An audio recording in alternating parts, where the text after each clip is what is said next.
The wind had been howling since dusk, but it wasn't the storm that woke me, it was the knock. 3 sharp, uneven thuds, more like a fist than a hand. I froze at the kitchen table, the rolling pin still in my hand, dough clinging to my knuckles. No one ever came out this far. Not at this hour. Not in this kind of weather. For a moment, I thought it might be an animal slamming into the door. But then came another knock, weaker this time, almost desperate. I moved slowly, heart pounding. Each step across the creaky wooden floor, loud in the silence that followed. The snow outside was coming down in sheets, blown sideways by the mountain wind, and through the frosted glass I could just barely make out a figure, slumped, unmoving, nearly swallowed by white. I opened the door, and he collapsed into my arms. His body was heavy with ice, soaked and stiff and barely breathing. His face was half covered by a tangled beard and thick scarf, but his skin was gray-blue with cold, and the gash above his eye had frozen into a crusted wound.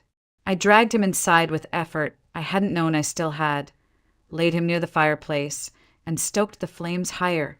The light danced over his features, hollow cheeks, cracked lips, deep scars along the left side of his face, like claw marks or maybe something worse.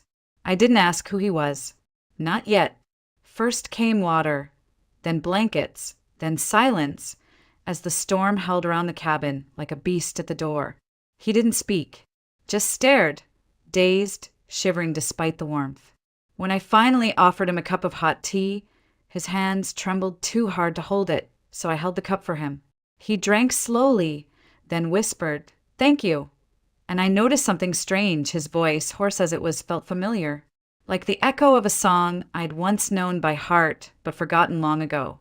It wasn't until I reached for his wrist, checking for a pulse, that I saw it. A small, dark birthmark just below the crease of his hand, maple leaf shaped, sharp edges, distinct, impossible to mistake. My own fingers flinched. I stared at the mark, then at his face again, my heart suddenly in my throat. The last time I'd seen that birthmark was 20 years ago, on the hand that used to tuck me into bed. I rose quickly, trying to collect my thoughts, to make sense of the impossible. But my knees went weak, and I sat down hard on the floor beside him. He watched me with eyes still glassy from cold, and slowly, so slowly, his brow furrowed. "You have it too," he said hoarsely. "The mark." I didn't answer. I couldn't. He reached forward, barely lifting his hand, and gently took my wrist, pushed back the sleeve of my sweater, and there it was, the twin to his. He looked at me then, really looked, and something broke in his expression.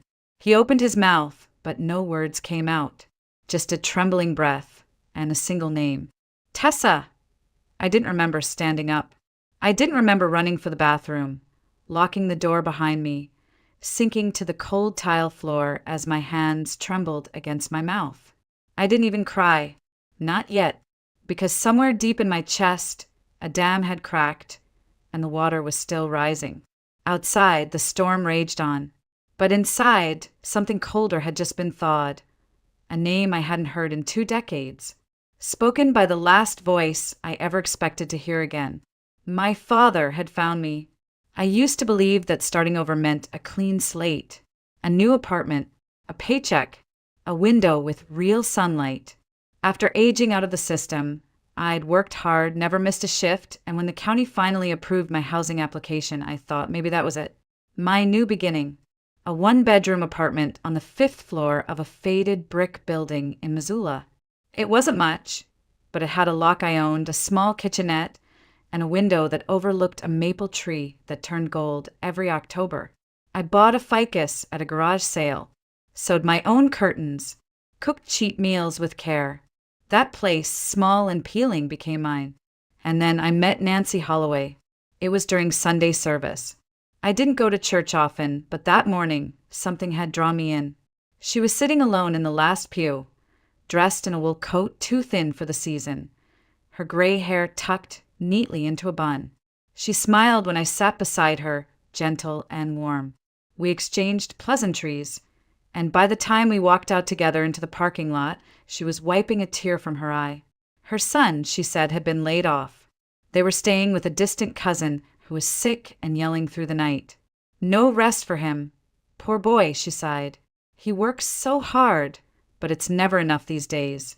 I remember pausing, feeling that pull inside my chest, that old orphan's reflex to give, to fix. Maybe that's what they saw in me. Why don't you stay with me?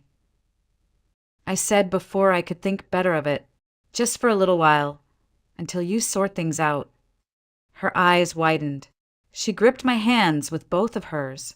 God bless you, she whispered. They moved in that evening. At first, it was fine. Nancy brought crocheted doilies, placed them around the living room like she was giving the place a soul. She baked cornbread, told stories about teaching third grade back in her hometown. Derek, her son, was quiet at first. Tall, broad shoulders, hands like a mechanic. I thought they were good people who'd fallen on hard times. I thought I was doing the right thing. But slowly the shift came. Derek began coming home late, smelling of whiskey. Then came the comments. Slurred, slick. Pretty little nurse like you living all alone, he'd grin. Not safe in this world. He said it like a joke, but his eyes never smiled. One night, I caught him standing in the doorway of my bedroom. Just standing there, swaying slightly in the dark. When I asked him what he was doing, he laughed and said, "Thought I heard something." Nancy brushed it off. "Men get jumpy when they're under stress," she said. "Give him grace." I started locking my bedroom door, but that didn't stop the rest. Nancy began inviting Derek's friends over. Men with inked knuckles and eyes like glass. They drank in the kitchen, played cards till dawn.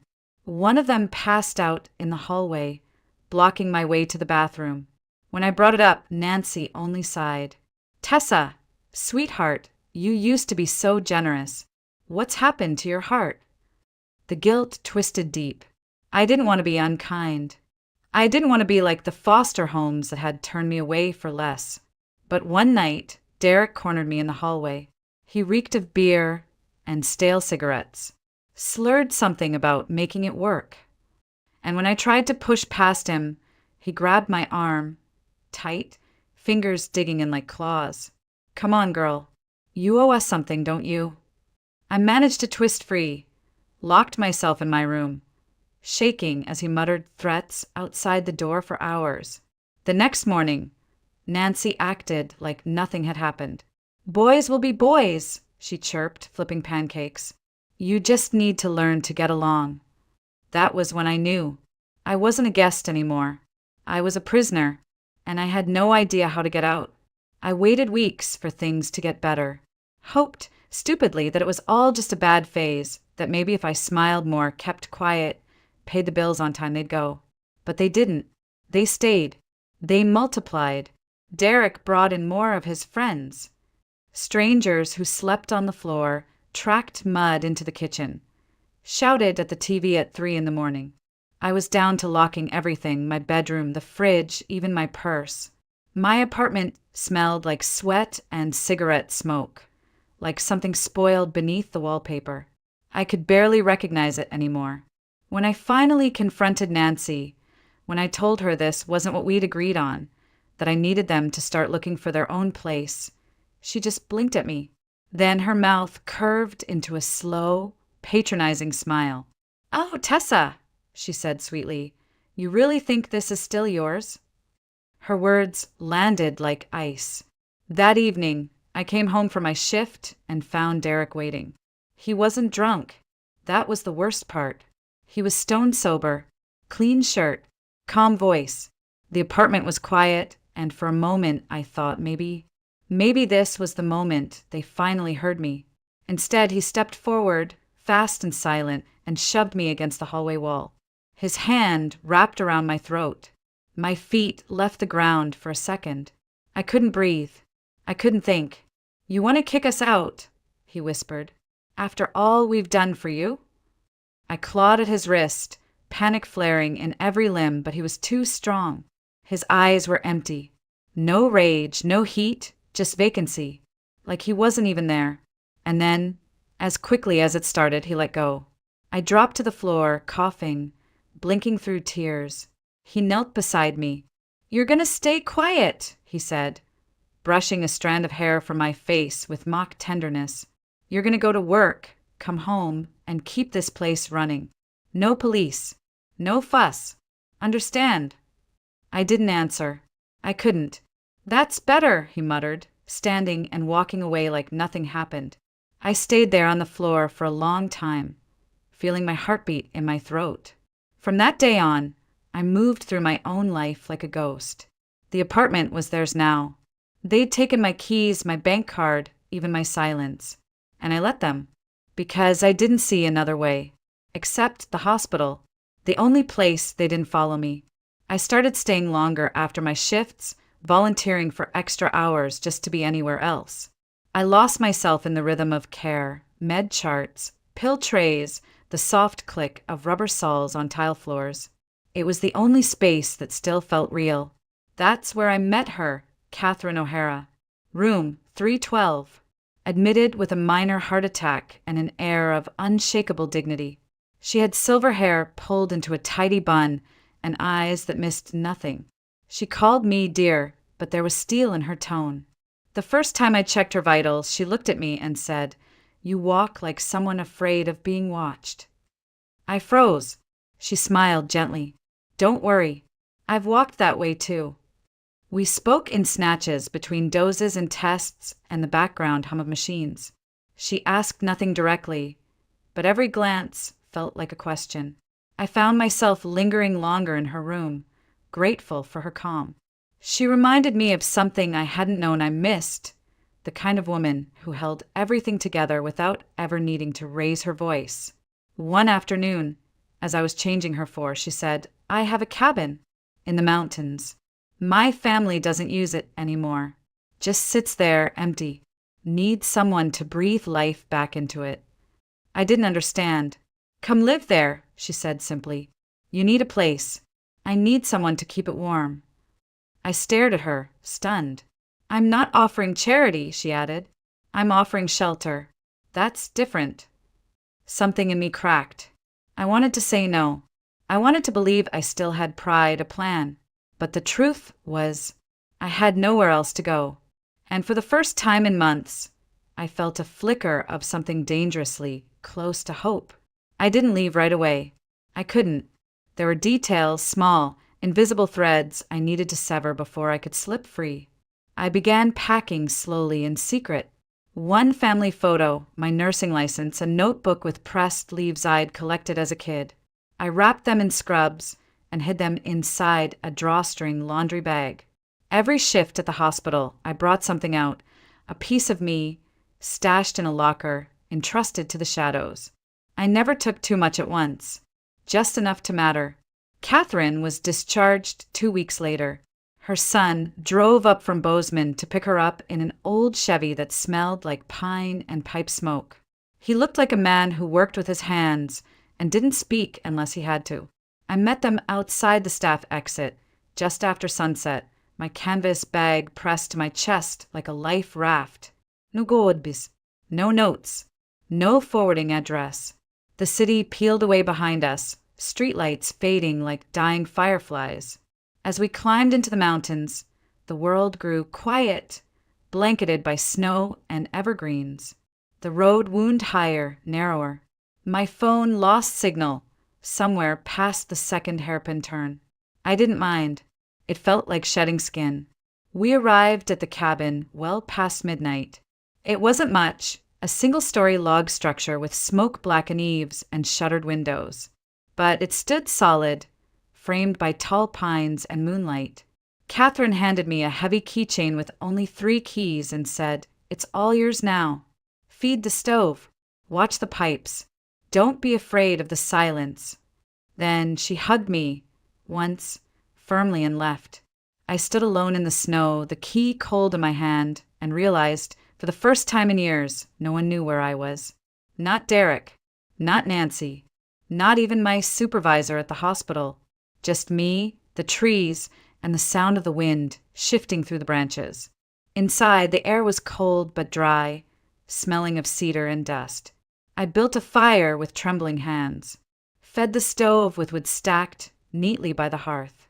As the cabin warmed, I unpacked what little I had: a small tin of tea, a crocheted scarf, and the photo I'd taken from the frame back in Missoula, the only picture of me as a child, sitting on someone's shoulders, their face cropped out, but I remembered the hands. For days I barely spoke aloud. I swept the floors, scrubbed the kitchen tiles, patched the torn curtain in the bedroom.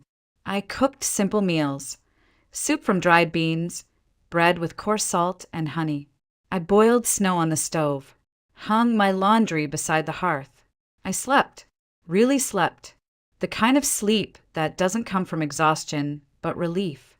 No footsteps outside my door, no shadows under the threshold, just the steady rhythm of snow falling, fire crackling, breath slowing. The cabin became more than shelter. It became ritual. I learned the quirks of the place: how the front door stuck when it snowed too hard, how the floor near the pantry creaked like a violin, how the wind whistled through the chimney when the fire burned low.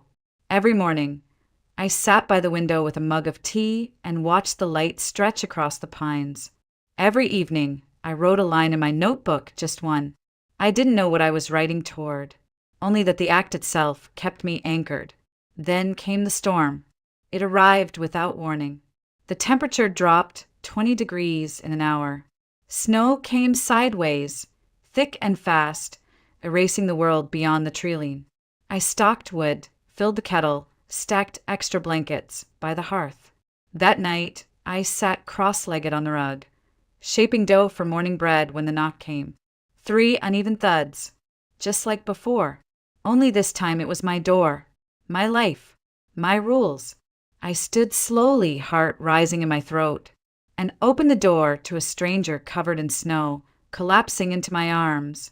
His body was half frozen, soaked through and shivering, and so much heavier than it looked.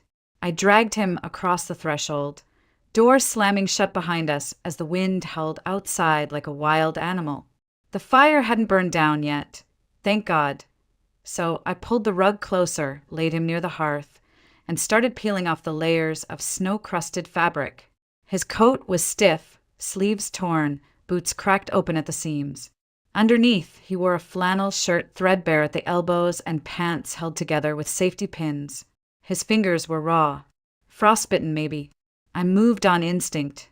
Years of nursing had trained my hands, even when my mind couldn't catch up.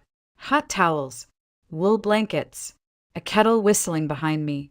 I poured tea, added honey, lifted it gently to his cracked lips. He drank in small, painful sips, didn't speak, just nodded once, grateful, eyes still hazy and unfocused. It was only when I reached for his arm, checking capillary refill, the way I'd done 1,000 times before, that I saw it. The mark, small, sharp-edged, dark against the pale underside of his wrist. A maple leaf, identical to mine. I froze. My thumb hovered above it, unwilling to touch, unable to pull away.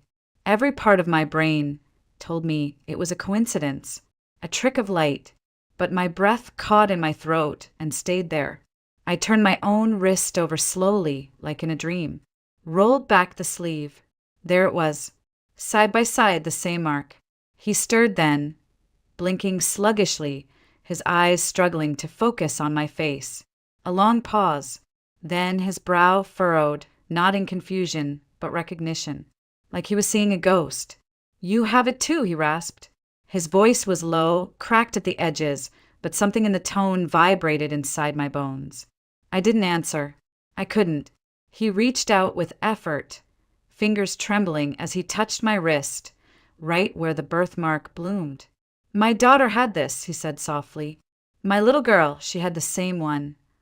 My heart felt like it was no longer part of my body, floating, weightless, then crashing down all at once.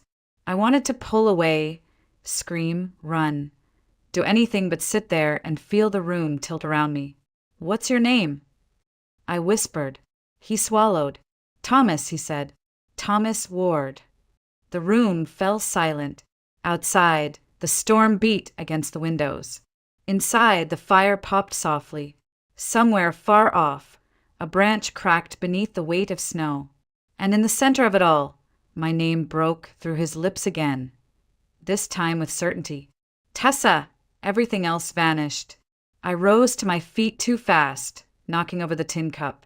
Tea spilled across the rug, but I didn't care. I backed away, one hand pressed to my chest like I was holding in my heart. This couldn't be real. It had been 20 years since I'd seen my father. 20 years since my mother took me and disappeared in the night. He'd never come, never called. I'd grown up believing he was dead, or worse, that he didn't want to be found. And now he was here in my cabin, in a blizzard, whispering my name like it had been folded under his tongue for decades. I couldn't breathe, couldn't think. I stumbled toward the bathroom, locked the door, sank to the floor. I wrapped my arms around my knees and sat there, not moving, not crying, just listening to the storm and the quiet heartbeat that still echoed in my ears. I didn't know what to do. I didn't know if I could believe it. But somehow, somewhere deep inside, a voice whispered, "What if it's true?"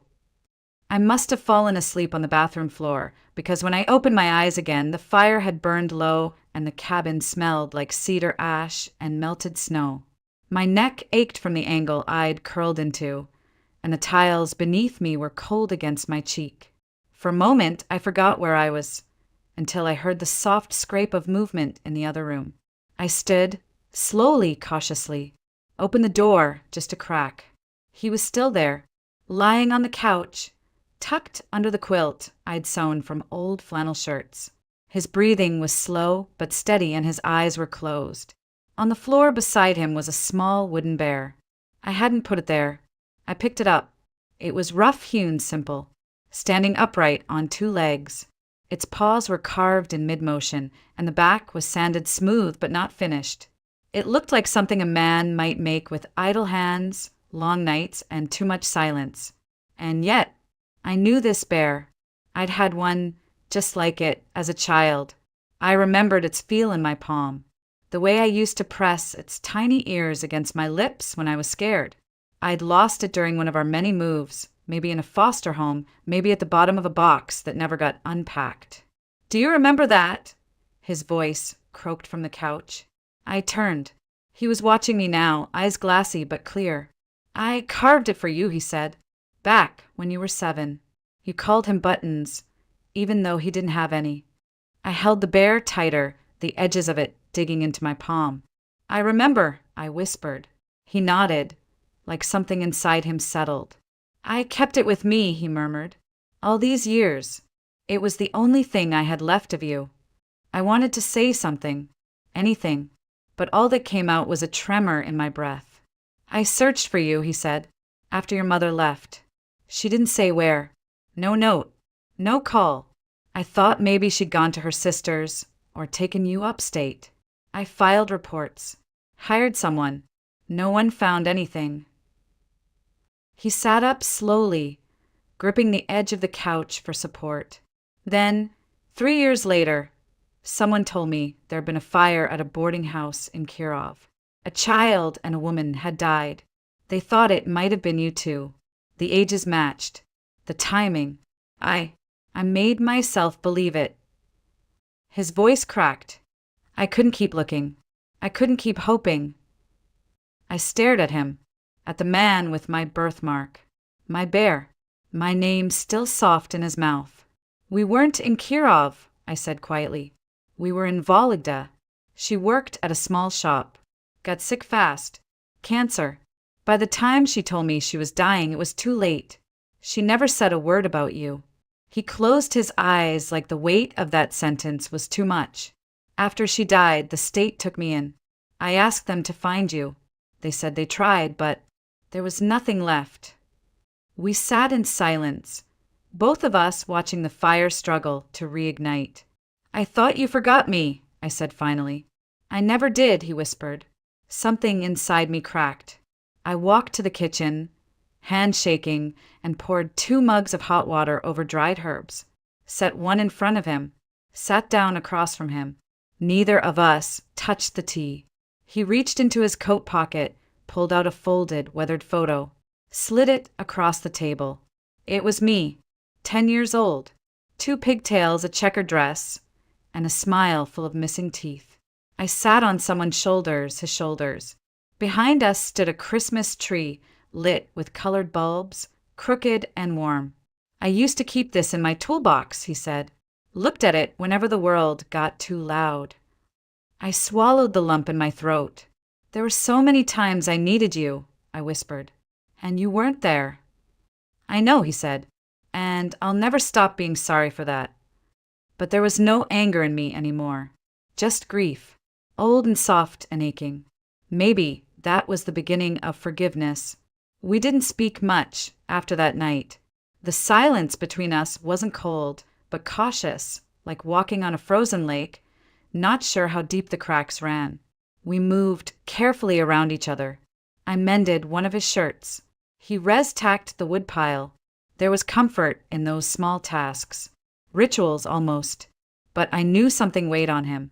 I could feel it in the way he watched the windows, or how his shoulders stiffened at every gust of wind.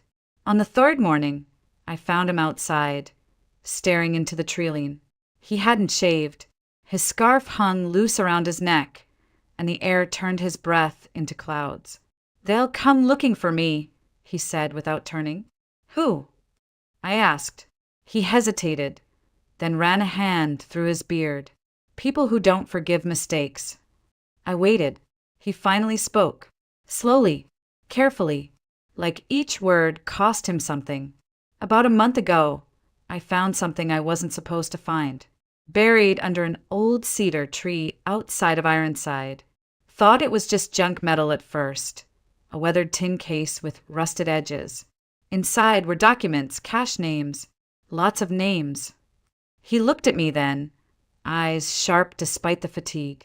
They were files, financial reports, payout ledgers, photographs, proof of embezzlement, bribery, land seizures, things tied to local officials, judges, even a sheriff. "And you took them?" I asked. "No," he said. "At first I just looked. Didn't know what it was. I buried it again. But the next day, someone came to my cabin, said they were looking for a missing person. But they didn't ask the right questions. They didn't have badges. That night I moved the box, hid it deep in the forest. The night after that, they came back." He didn't need to say more. I saw it in the lines on his face, the bruise on his temple, the way his hands trembled, not from cold, but memory. "I escaped through a crawl space I built years ago," he said. "Didn't even grab food. Just ran. I walked for 2 days before I saw your chimney smoke." He paused, like the next words were heavier than all the rest. "I didn't know it was your cabin. I didn't even know if you were alive." I looked at him, this man who had once built me toys out of driftwood, who had held my hand through thunderstorms, who had vanished, and now he was asking for something more dangerous than forgiveness. He was asking for trust. "What's in the box?" I asked. "Is it enough to bring them down?" He nodded once. "If it gets to the right hands. And if it doesn't, they'll erase it, like it never existed, like I never existed." We stood in silence. The snow fell softly around us, clinging to the eaves, gathering in the corners of the porch. The cabin behind us glowed with firelight, but in that moment it felt miles away. I could have told him to leave, that this wasn't my fight, that I'd already lost too much and I wasn't about to lose more. But I didn't, because something had changed. Maybe it was the sight of that wooden bear on the windowsill. Maybe it was the first time in my life someone had come back for me. "I know someone," I said slowly. "A former patient, retired state marshal. His name's Victor Lane. He gave me his number once, told me to call if I ever got in trouble." Thomas stared at me like he wasn't sure whether to hope or fear. "You'd really do that?" he asked. "Yes," I said, "but not just for you." "For who then?" "For me," I replied, "because I'm tired of being the girl who runs." His eyes softened just a little, and for the first time we stood not as strangers or even family, but as two people ready to fight for something larger than the pain that had shaped us. We waited 2 days for Victor Lane to arrive. I'd made the call using a prepaid phone, huddled on the back porch beneath 3 layers of blankets, my voice trembling as I spoke the words I never imagined I'd say. I need protection. I have a witness and we have evidence. Victor didn't ask questions. He just said send coordinates and hung up. He arrived in an old black SUV, tires spitting gravel as he pulled into the clearing, stepping out with the calm gravity of someone who'd seen too much and survived it all. He wore a thick parka, a battered hat, and carried himself like a man still wired for war. Inside the cabin, Thomas placed the metal box on the table. Victor opened it slowly. I watched his expression shift, curiosity first, then surprise, then grim satisfaction. "You weren't kidding," he murmured. "This is enough to bury half the county." He looked up at my father. "You holding up okay?" Thomas nodded. "I've been colder." Victor chuckled once, then turned to me. "I'll get this into federal hands. Quietly, safely, but you two need to disappear for a while. Can you do that?" I didn't even hesitate. "We already have." The weeks that followed passed like something out of someone else's life. Victor called only twice. Once to confirm the evidence had been handed over to federal investigators. Once to let us know that 3 officials had resigned, 2 were indicted, and a warrant had gone out for a 3rd man who'd disappeared just before the story broke. His final words were simple: "They won't come after you now." But we didn't go back to Missoula. I didn't reclaim my old apartment. When the leasing office called, surprised to hear I was alive, asking if I wanted to press charges against Nancy and Derek, I simply said, no. Let them rot in the life they stole. I didn't want revenge. I wanted peace.